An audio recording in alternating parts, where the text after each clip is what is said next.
Hey, yo, what up, what up, what up? We back again, Ray Ray's podcast. Who's in the building today? Allison Marie, baby. Alice Marie is back. You know, she riding shotgun with your boy today on this very special edition of Ray Ray's podcast, man. We got a great show planned for y'all. But real quick, you know what I'm saying, we got to give a shout out. My man Ron in the building. Appreciate you. He filling in for Private Playing P. Thank all of our sponsors, Lit Vacations, Extreme Travel, Elite Power Pro Washing. Thank you for all your contributions to Ray Ray's podcast. We appreciate y'all. Make sure y'all going to YouTube. Check this content out. RayRacePodcast.com. Like I said, YouTube. Like, subscribe. Tell your mama, tell your auntie, tell your pastor. Go make sure y'all go like Ray Ray's podcast. You know what I'm saying? Well, I don't know about your pastor. I got some stuff, you know. We say some nasty stuff. I don't think you'd appreciate our language on here. Why you got to say nasty shit, Ray? Lord, I'm a nasty motherfucker. It's the point of the show, like, you know, everyone's having a bad day, a rough week. We're gonna reset that, say some positive words to you. In case no one told you today, you're beautiful, you're loved, you're needed, you're alive for a reason. Hey, you're stronger than you think. You're gonna get through this. Hey, we're all glad you're alive, and don't give up. So, I mean, when you speak positive words to yourself, when situations get rough, man, you can get through anything. So, you know, just keep saying those words. If you need to reach out to any of us, reach out to RayRacePodcast.com, my IG, my email. We got y'all. And, man, hope everyone have a great day, have a great week. And, you know, let's get this episode rolling, you know? All right. Yes. Got the good stuff out the way. Now let's get raunchy with it. Let's get raunchy with it. For those of y'all who don't know who our guest is today, all right, this is my partner, my drinking partner, my cigar partner. So everybody welcome Tite 1205 Ray Ray's podcast again. Well, welcome back. Welcome back. You could be anywhere, but you're right here with me today. Yeah, right. You know what I'm saying? I know you've been working on this project for a minute. You know, due to, you know, my situation, just anyway, it kind of worked out for the better. I thought it was done, and then it wasn't done. Just added one more song actually yesterday, so but it was worth the wait. Cause I think I got one with this new song though. You know, me and Fat Pimp. Shout out Fat produced by Pimp. my dog J. Oliver, the whole project. So how long do you think this whole process took for you, like from writing, your creativity from it, you know, finally getting everything finalized? How long do you think for you? I would say probably about a year and a half. Yeah, I was moving slow because I got life that I did. I ain't a full-time, you know what I'm saying, rapper no more. For those of y'all who are not familiar with Tite, we got a little segment on the show. It's called Slow down, I just wanna get to know you. Slow Down, we just want to get to know you. This is where we just kind of ask you some random questions just to figure out who you is and just, you know, see where we go from there, all right? So we're going to start off again, tell the people who you are, what it is that you do, and where they can find you on social media. It's just Tite, but I use 1205, and that's the name of my album. The 1205 stands for the house number where I was born and raised. Mom still live there. Like all my social media, everything is just like my name. It's Tite 1205. You got the album on the way. Mm-hmm. What was some influences for this album? I'll say this, like I didn't have a specific influence. I just had an idea. So when I met up with J. Oliver and we did our first song together, for the first time I was working with somebody who understood like how to like actually conduct a song and just take an idea and just build it from there. And our first song, I was just kind of amazed with how the whole process, the whole song started from a conversation and then like it just sparked the idea and it just became a song. And that's kind of how, you know, been doing music for as long as I had. It was crazy that I still was learning like from somebody, you know, a lot younger than me. And he taught me though just how to turn the idea into music, you know what I mean? Yeah. And so it was just from a lot of different things that had went on in life. And with him, I explained to him like, all right, I've been doing this for a while, but I knew he had the ear to make music sonically that fits today. Because I didn't want to sound outdated. You know what I'm saying? I wanted the music, because it's music, it starts with the beat. And I always understood, a lot of cats don't understand that. They think it's about what we saying, but you know. I started doing music underground, rapping over popular beats, so I understood that's how I built my name in the first place, was if you didn't know me, but hey, that beat jam, who was that on it? And that's like, boom. And it was just marketing back then, you know, when we first started out. But I kind of took the same idea with him. I knew his beats was dope. He's produced for a lot of big artists, you know what I'm saying? So he's in the industry, like working in the industry like that. So he know the ins and outs and what, you know what I'm saying, to kind of start with. So like I told him, I said, man, I want you to just make me sound current. Yeah. You know what I'm saying? So then we just kind of, and that, I just took parts of my life and started making songs, you know, because it's kind of a theme. I talk about a lot of stuff I actually did or have done or want to do in this album. So, What is some of the worst advice someone has ever given you? R.I.P. Pops love my dad, man. Like, I knew he meant well, but again, he didn't know any better. So, you know what I'm saying? But it was when I was young. I was just becoming a teenager, man, getting my first girlfriend or so, man. Like, the advice he gave me that affected me for a lot of my youth was, I don't know if it was a misunderstanding of me or he could have said it better, but it was, you too young to love one girl. It's a lot of them in the world, so love them all. I think he should have said, don't fall in love with them all. And so, you know, I just kind of, for my whole youth, I that was a weakness of mine, was just, you know, saying no or making the right decision when it came to a female, you know. Got me in a lot of trouble. So when did you realize that advice wasn't good? Like, what age do you think you were? When I had my kids. That's the only thing slowed me down. I created 2 separate households, basically. I learned as I got older, it kind of cheats the other kids when the father can't be there for. That really is why, that's why even why I stopped doing music, like, because doing music, like, you always got to be up. And when you're doing it full time, like I was, and on a label, and like, you always had to be places and do things, and that's kind of what got me, you know, on the wrong route of just always being on the move and then putting my career before everything else. And so I just kind of had to, you know, the kids had to slow me down, because one thing about music also was the money comes in waves. So I couldn't support them with money, no money for 3 months. Then I get money for 4 or 5 months. Then no money, like, because I didn't know how to budget money either back then. I was young, you know what I'm saying? So that sat me down quick, because I felt like, you know, to be honest, you know, I was with, like, they were girlfriends. Like, it wasn't like I was just out here randomly doing stuff. But I do my best now. You know, I'm older now, so I just understand my kids now in high school, so they need me the most right now. Because I told them that 4 years of high school is what's really going to develop you for the rest of your life. You know what I mean? Because everything you really learn is between 14 and 18. Everything after that is you respond off life based off what you've learned already. So then this kind of leads us to the next question that we want to ask. You know, you got this bad advice from your father, unfortunately, but what's the best advice that you can give your younger self? The best advice I got came from my father also. Don't ever take time for granted, thinking that you can do tomorrow what you could have did today. And, you know, I never really seen my dad cry till then. Like, my whole life, never seen him cry till then, right? And he was like, it's just so much I wish I'd have did different with, you know, your older siblings, you know, because, like, now I can't. I'm just stuck in this bed. So he was like, you know, never put off doing now, especially if it's to benefit the kids, you know what I'm saying, and if you can do it now, because tomorrow might not be here. So that's kind of how I move now. Like, you know me, I only move if it is necessary or makes sense. Yeah. Because I feel like the less distractions I get with living life organized, because my life's organized, like, you know, like, I don't do a lot, you know what I'm saying, but it's got to make sense for me to go do it. So, and that's kind of like the best advice that I got, you know what I'm saying, from him. He gave me the best and the worst advice, but it worked itself out though, you know what I'm saying. Even telling me that, like, I felt like that made up for the thing, you know, from when I was a kid, you know, because that did affect me. You know, most parents don't understand, like, a kid will remember, you know, when they respect you as a parent, you know what I'm saying, the stuff you say. So that was it. Oh, well, that's sweet of him. Oh, yeah. You know, great advice to make up for the bad. So, excuse me. I'm sorry. Don't cry now. I know it's a really good touching story. You know what I mean?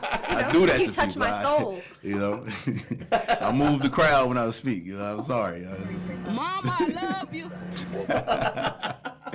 You got to get it together over here. Sorry, you So then, what are some words of affirmation or inspiration that you give your children? And then some that you even live by daily? Take opportunities that are in front of you and make the best of them. You know, me and him talk about this all the time, because it's kind of like that time thing. Those opportunities won't always be there. So it's like when they present themselves, you have to, because they can be life defining. Like, this one opportunity can change everything about your life. It's kind of like when I say you live life every day right, and you make that one big mistake in every, like, let's say you 30 years old, and that 30 years of doing everything the right way can go to waste off that one moment. And so that's what I try to explain to them all the time. About, hey, like, you gotta take advantage of this right now while you got it. You know what I mean? Me and Ray, and pretty much all my friends, like, I have a small circle of friends. I know a lot of people, but I got a small circle of friends. And these are the conversations we have. Like, if we can't have these type of conversations, you know what I'm saying, I can't really spend a lot of time talking to you. You know what I mean?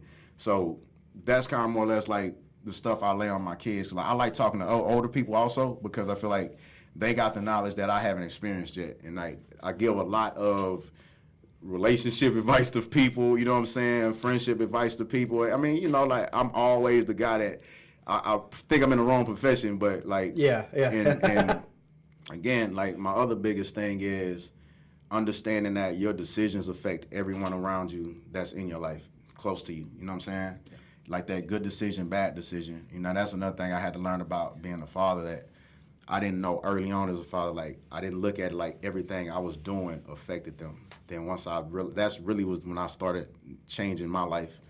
Was when I realized that, and it affected, you know, me financially, relationships, everything. Like, seeing it from that aspect. Like, every move you make, decision you make, good or bad, it's gonna affect the people around you. Oh, absolutely. And then, like, in your moments where you don't feel like uplifted and like in that go-getter mentality, what's your mantra that you go to kind of reset yourself mentally and put yourself in a peaceful, good vibration? Oh, that's easy. I think about when I didn't have shit. You know, I think about when them days was bad. I think about all the people close to me that I lost. You know, I lost 2 best friends within a year and a half. Like, and they weren't 40. You know what I mean? They were young guys. You know, one got killed and one died of a sickness. You know, so that again goes back to, like, it could be worse. You know, it could always be worse. You know what I'm saying? So that's really the only motivation I need sometimes, because I always remember, like, it was times when they was, maybe you don't remember, when they were young, when I was going through my financial worst, trying to move from a musician to a regular job, you know, and, you know, we'd be at, say, Walmart, and they, hey, Dad, can I get that? You know, it's a toy, and it's like $10, $15. And I'm like, yeah, put it in a basket. And it's like, and I know a kid got a short attention span, so we turn the corner and I put it back, you know, and they don't even remember when we leave. And, you know, and I remember that used to hurt to not be able to, you know, $15, $20 on your kid to make them smile, you know. So it be those moments that I always remember, and that's what gets me up. Because sometimes, yeah, you feel like not getting off the damn couch. Like, it could be the shittiest day ever, you know. And, man, you know, I don't know if this is just a black thing, but I know a lot of, we talk about this, like, when shit goes bad in the black household, you just want to lay down. Yeah. Like it's going to go away. You just want to go, I mean, I'm just going to lay down. What you doing today, man? I'm going to just lay here, bro, for a little bit and think. But that's like the worst thing you can ever do, man. And you can't just lay there and give up. You got to keep it pushing, like, no matter what. You know what I'm saying? It's kind of like working out when you don't feel like working out, but you know, man, I got to get in there. As soon as you see a belly roll or or that arm shake a little more than usual, you know, oh, hell no, man. I knew I should have worked out last week, you know, so it's kind of like that, you know what I mean? All right, let's dive deep in here now, all right? You know, we really want to talk about it. So we want you to take us on a journey, all right? Take us on this music journey, how you got started to where we at with this 1205 project. In college, I went to Sam Houston State, and I got really cool with the college party DJ there, DJ Bull. So I used to DJ all the parties, like, in close, like, any school that was close out, you know, PV, UA, like, he used to DJ parties everywhere. So, long story short, like, everybody knew him, and he used to make these mixtapes and give out, you know, back in the day, like, the mixtapes, right? That was the shit. Yeah. All the new songs, you know. And so, one day, he had a CD store in Huntsville. So one day, I wasn't there, but a friend of mine was there. So he just had an open mic. He just let dudes, like, he was making a mixtape, and then, like, he had his microphone there, and, like, he was letting beats play, and then, like, he just let some dudes just for fun rap. And then he recorded it. Like, they didn't know he was recording. And so then he put it on one of the mixtapes, and everybody, like, went crazy about it at the school. And so then, like, you know, my buddy had told me what had happened. So he's like, man, you ought to come by there. Don't you rap? I said, man, a little bit. But I really did. I've been writing raps since I was 14. Like, I got a big notebook right now of old raps from, like, middle school, high school, right now, you know. And And so, like, you know, I went and then I jumped on and freestyled, and it was like what happened because I really wanted to rap. I kept coming back, and like other people stopped coming. And so then, like, everybody from that first time wound up not being there when he decided to make a record label because those mixtapes started like getting really popular. And like in the Houston area, you know, DJ Screw and the Swisher House were big underground, but you know, the music was slowed down with Screw. So they were really big in that area. And so then he created a group, and since we were just freestyling, he called us the Freestyle Kings. And so then he created a label, Dirty Third Records, and it was me, a guy named Rhino, Red, Sir Coop. It was a kid from the local kid named Bundy and Bub, 2 kids, but they wound up like not being a part of the group too after a while. And then just out of the blue, this kid pops up. We were recording a CD one day, and the kid pops up knocking at the door, and I answer the door. And you know what I'm saying? I'm like, "What's up?" And he's like, "Hey man, Bernard at the CD store in College Station told me to come up here, man, to audition." Yeah, Bernard had a store in College Station, and you know, Charlie, it wound up being Charlie Boy, right? And so I was like, I didn't want to be rude, but I'm like, bro, who are you? Like, you know what I mean? And so when he tells his story, like he always says this, so I closed the door in his face. Because I was like, man, who the fuck is this dude, man? Whatever, you know what I mean? We busy right now. And so I went and told Bull, and so he's like, man, just let him in. And so the crazy thing was like, we had like a space open on the song, and it's like, man, just do your thing. So he wrote, he wrote for about 10 minutes, man, and like he got on there, and like we thought he was for the rap, and then all of a sudden, like the man, like we was like, what the, you know what I'm saying? You know what I'm saying? That ground came out, then he started, sing rapping the way, you know what I'm saying? And like that was crazy, and then you know what I'm saying? So me and him just he wound up moving down there. He moved in with me, so we became more like brothers also, and so instead of me putting out a solo album, I had the idea because it was DJ Bull, you CEO of the company at the time, 33rd Records. He asked me how I felt about what if since Charlie's like popularity is going crazy right now, what if you think if we pushed him before you? And so like I was like, man, I mean, whatever, what's best for the group, that's cool. But I had a bigger idea from like to make it a bigger deal. I was like, what if we just did a group thing and we just did a project together to take my fan base and his growing fan base and like boom, we hit a bigger, fan base. So he like, cool. So we really did that first project as solo artists, but it like sold like freaking hotcakes. Like it was crazy, like over 100,000 sold, you know what I'm saying? So we kind of got put together as a group, like it was called Charlie Boy and Tite, the best of, because we were making not a mockery, but it was right when that R. Kelly and Jay-Z album, Best of Both Worlds came out. So we just called ours the best of ... and playing it off the, our rap he sing, you know what I'm saying? And then man, it went crazy, and it's considered one of probably the best underground, mixtapes to come out like from that era, because like Mike Jones just had signed to Swisher House, had never been on Swisher House project ever yet. The first thing he was on was me and Charlie project.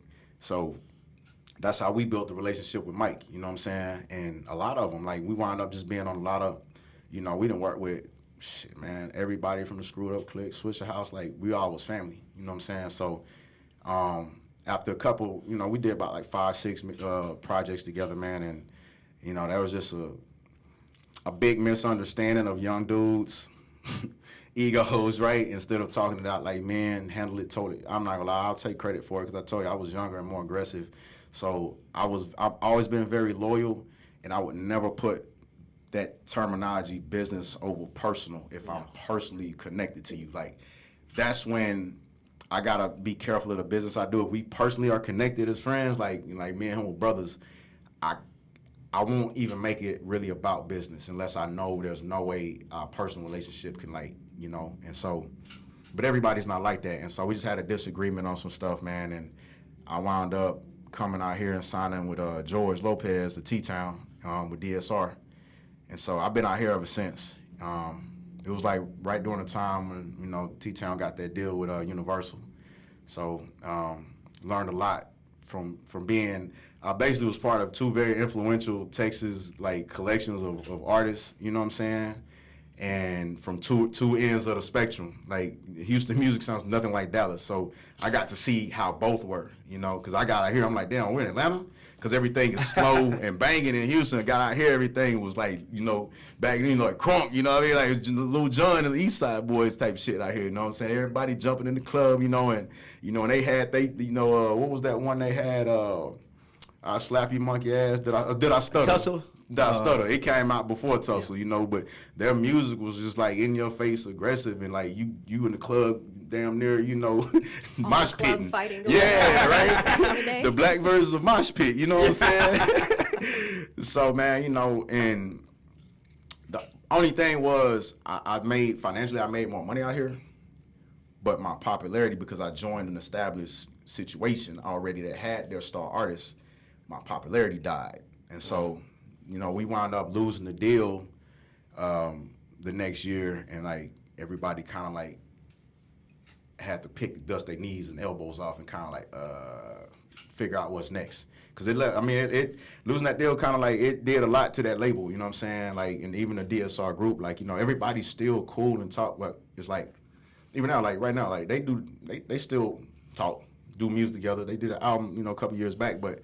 It's like everybody now is grown up. We're grown now, so it's like everybody got their own kids, and I had mine, so it was kind of like I got to regroup, rethink, and so I took some years off. You know what I'm saying? And you know, hell, I became domesticated, to be honest. Living out in Prosper, you know what I'm saying? Like, you know, chilling, you know what I mean? Just living life good, man. You know, drinking the finest whiskeys and bourbons and, you know, cognacs and smoking cigars is what I did. You know, and you know, shit, coaching. I was coaching my kids, you know. So I mean, I got like full domesticated. You know, on one of my birthdays, I wound up going to went to Cancun. I'm not gonna say which resort I stayed at. It was wild though, and it was the first. It was me, one of my best friends, and my little brother. We went out there. You know, we had never really traveled together, and it was like I was in that experience because it was a party resort. Like it was like all day. Like they'd have a party every night with a theme, and it didn't end till the last person left. You know. That sounds like my Jamaica trip. Yeah, you know what I'm saying? So it was like I started seeing how people were responding to music again because I was away from home. They had no worries. We just having a great time. And it's like I started seeing how the music was affecting people. And I'm like, damn, I forgot, like, because of how my music had ended, you know what I'm saying, so abruptly. And like worked so hard to get to a major deal. And it was like, damn, boom, shit just fell off. And it was like, I remember why I loved it. And so came back, man, and I went and bought some studio equipment for my crib, did a couple songs, and it just, I started meeting people, like a mutual friend of Jay Oliver's, you know, my dog Rob, he introduced us, and I met up with Jay Oliver, but I was just impressed with how he was as a human, because I'm used to, I'm not gonna lie, like, I came up in the rap game, it was like selling dope, because you couldn't trust people, and everybody was about them. You know, it wasn't really loyalties like I was raised on. Like, I was raised on loyalties, you know what I'm saying? Like, literally, there was a code, you know what I mean? So, when I came out, my first project, you know, was called The Code, and that's kind of what I preached about on, you know what I'm saying? So, but that was before I met Jay, and again, we just hit it off, you know what I'm saying? And I bought some beats from him. It was expensive as shit, not gonna lie. But I was all about, I already knew in my mind, I gotta be quality over quantity. And so, you know, and I learned so much from him that I was like, damn, you know, it just got more and more serious because I was learning stuff as I'm going. Spent a lot of money. That first shit, man, I ain't gonna lie. Like, I probably dumped close to $100,000 in this shit since I started back. You know, I hadn't made much back, you know what I'm saying? But that's why it was an investment to get to here. Yeah. You know what I'm saying? So like now I know more about what I'm doing. I got people around me that can help. And because I didn't have a team, like now it's different. I was used to, you know, we was handing out flyers in the parking lots, you know what I'm saying? Like that was how we marketed. Like we would drive to towns and just do a couple free songs, like, and then, you know, make deals with the club on like, hey, we'll come back, you know what I mean, for this much, but we'll rock it for you. And it really was to show them that, hey, these people know us, they love us, so you need to pay us next time. We'll show this love now, and like that's how we were doing it. We had to find distributors. Like now, like damn, you just type some shit in, boom, distribution, get all I'm saying, everything goes to streaming. So like, damn, one upload, like damn, that's crazy. So I had to learn the technology changes and just the marketing changes, you know what I'm saying? Because like now you're competing with the whole world. When we were, you know what I'm saying, we started, we didn't have social media. You know what I'm saying? So thank God, because a lot of the shit we did, like they be frowning up now, like boy, some of the shit we did. But yeah, man. So and that's everything in a nutshell. For the most part. I think I hit everything. I didn't leave anything out. I think y'all get the Well, I understanding. wanted to ask, do you feel like your creativity going into this next album is going to be different? Like, Oh, how are you by all coming means. differently into this next album? Like, what story are you telling this time? Well, through your new album? I'm telling the same story, but what I learned was how to make the songs more, what's the word, more receptive to people. Because one thing about music is like rap. Like rap is an acronym, you know what I'm saying? It's like rhythm and poetry, right? It's basically a beat over poems, right? So thing about poetry, you write poetry from the heart. Like you write poetry for a feeling. Like you want the audience, the reader, to feel something from the poetry. So I think people now, because there's so many young kids doing it now, they don't even understand emotionally except if it's sad, to how to like create a song to where people feel it. And like it's crazy because they don't understand there's so many kids out here sad and depressed. Like that's why a lot of these guys their songs are doing what they're doing, because they're connecting with these kids who are depressed. You know, they're sad like every day thinking that the world's against them.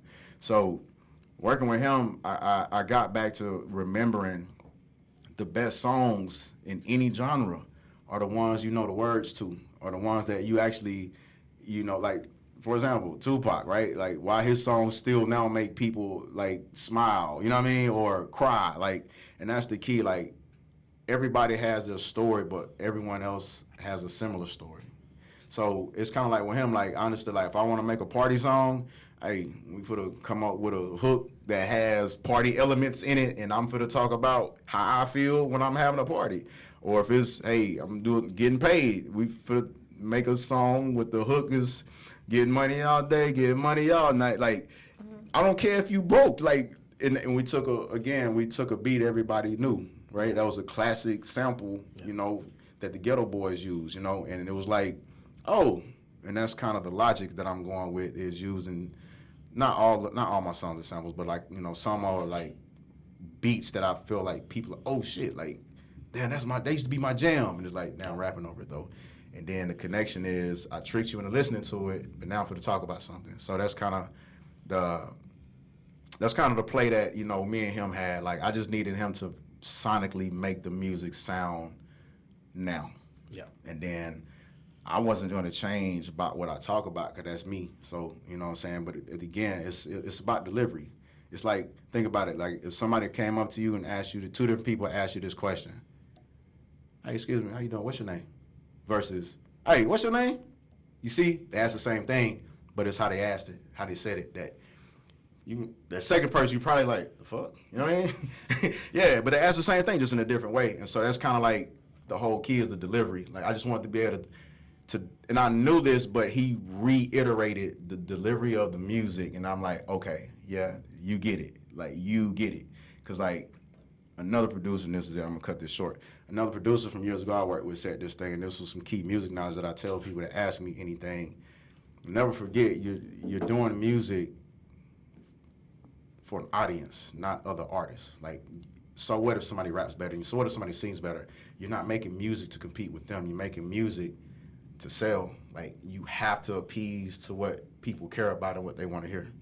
And so he understands that.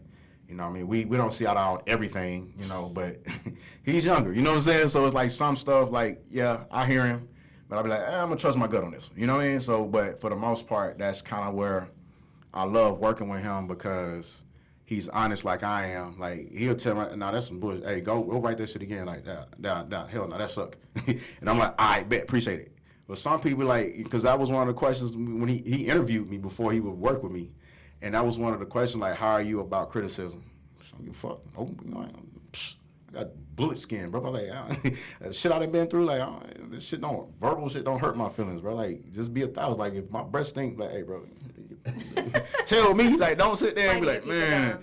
when I leave, don't be telling me, man, y'all smell his breath. Like, you know what I'm saying? Just tell me. I don't care, you know what I mean? Like, I don't care about all that. Because I rather, if it's somebody I can fix, let me fix it. You know what I'm saying? Like, give me the opportunity to go on with, like, all right, shit, I ain't know. Hell, damn, my bad. Make sure I got some gum this time. You know, so that's really what it is, man. You know what I mean? One of the things I do have to say, and I'm not just saying this as a friend, after listening to this project, it taps into every type of emotion you can possibly have. Man, I had one time I was listening to one song, maybe you want to call my mama after listening to the song. And another song, I was I like, cried damn, on that this- song. Yeah. You know what I'm saying? I was telling my dad. That's right after my dad had passed. You know what I mean? Like, and the crazy, not to cut you off, but I just want to say this, like, this is how he is. Now, I promote him because I know he deals with artists who are bigger and they don't give him his credit. You know what I'm saying? Because maybe they think they already the shit, so whatever. But like with me, I did that verse over and over, and he kept saying, "Nah, bro, that's your dad, man. Like, bro, that's your dad. Like, you there's no, that's emotional. You gotta sound like you talking to your dad right now for the last time." And I started crying. Yeah. Damn, nobody crying now talking about it, but you know, and listen to it, you can hear it. Like, my voice was shaking, but he was like, yes, and that's the shit why I like fucking with him though. Like, I'll pay top notch for him. Like, it ain't $1 that he can charge me that I won't try to make to get it, you know what I'm saying, rather than work with somebody who just, here, man, here's some beats, listen to them shits, pick one out you like. This too important to me. That's dope. Yeah. And like I said, when we all hear this project dropping the 29th, July 29th, we're going to drop, we're doing a party, right? We Oh yeah, man. We're We're going gonna to do a party July 29th, man. We putting it together. I don't want to say where yet because we haven't got it on documented paper yet, so I don't want to say Dotted that. line, But we'll a flyer come out. We'll let everybody know. Yeah. So that's going to be dope. And when this album drop, I'm telling y'all going to listen to this. It's amazing. Like I said, it's a wide range. You get everything you need to get. You need to get the party music, and you're gonna get the emotional. You're gonna get the realness. All that is gonna be rolled into one. Might twerk a little bit. Maybe a little twerk a little bit. Did you just stick your tongue out? I'm ready. You know, it's everything though, man. It's like, because that, again, like I said, that's the purpose of music. You know, that's one thing me and him didn't see eye to eye on. He was like, man, you got to find a sound and tap in that sound. Like, I feel like this. This is what sound is. Finding the sound. Does it sound good? Yeah. Bingo. I don't need to sound the same. Like, I'd like to challenge myself, and like I got some songs I thought I'd never do. I'm not gonna lie. Like, I'm like, oh shit, okay, bet. I love to hear that because so many albums now that are coming out literally sound like one track. Yep. Okay. And don't get me wrong, there will be some that are hotter than others. It's nice to know that this is a versatile album coming out, and we won't hear the same thing on every track. You won't even know he did all the beats unless you know you can hear the tags at the beginning. But if I took the tags off, people wouldn't even think the same guy did all these beats. Yeah. So like you're saying, dude is like super talented, man. Like, for real. I give him his flowers though. You know what I mean? He dope. Yeah. So shout out Jay Oliver. You know what I'm saying? Shout out to the homie. Before we wrap up, what is it you want people to take away from this podcast you did today? Man, I just hope people learned a lot more about me and want to know more. Cause like I say, man, I've lived, I've lived a couple lives. I feel like, you know what I'm saying, in a short amount of time. I'm an open book. I've made a lot of mistakes, but you know me, I learn from everything I do. So I'm at the point where I try to do the same thing twice. So I love talking to people. I love talking about, you know, them if they want to talk about it. I love talking about me if they want to hear about me. So, again, if you listen to me on this podcast, like, that's what you're going to hear on my project, you know what I'm saying, and just in my music in general, because, you know, at this point, everything I do has got to be meaningful, just like life, you know what I mean? Facts. Yeah, so, you know, hope everybody enjoy it, you know what I mean? Any more questions, man, hit me up. Any of my social media, you know, I holler. I ain't one of them guys that'll leave you on scene and won't say nothing back. You know what I mean? Just don't hit me with no bullshit. So one more quick question. What you got? So what do you think about this vibe of Allison on his Rare Ace podcast thing? You know, You think she's gonna be a good candidate for this men versus women too? And what's your thoughts? What's your thoughts? I mean, I think so, man. I mean, really, you kind of need a blend of everybody because, like, you need to hear some of the bullshit from both sides too. Yeah. She seemed cool. Like I say, it's my first time meeting. She seemed like, you know, she talks a lot. You know, like, you know, I do, like you do. You know, Ray talk more than I do. That's some bullshit. Like, Ray talks like a mother. That's regular talking motherfucker. Nah, I ain't gonna lie, man. Nah, man. But nah, I think she'll do well, though. You know, because we had a couple on the other time, you know. They kind of, I think, were giving the political answer rather than an honest answer, you know. So... Well, I guess we can end this on a positive note, you know, again with some affirmations. Okay. Kill it this week. Okay. Love yourself. If you're having a tough time, reach out to family and friends. You've got a support system around you. Don't neglect them. Love them, you know, and let's make this money. Facts. Boy, she hit everything there. Yeah, You know what I'm saying? You know, this is another edition of Ray Ray's podcast with Allison Marie in the building, you know, rocking with us. You know, stay tuned. Get this album when it drop. Yes, sir. Find out about this party. We gonna party. We can't cancel the party. Got some Celebration. girls. It's not even a party. We celebrate, baby. I had some girls said she said she really want to. I'm trying to see what that be like. You know what I'm saying? You know, it's gonna be like, yo. Never had nothing like I ain't that never before. Love that movie. Yeah, but you know, we out. Shout out to Mike Evans. Yeah, shout out to Mike Evans. It's Ray Ray's podcast. This is Getting Paid by your boy Tite. We out. Yeah. Hey, get money all day, get money all night. Sip my drink, hold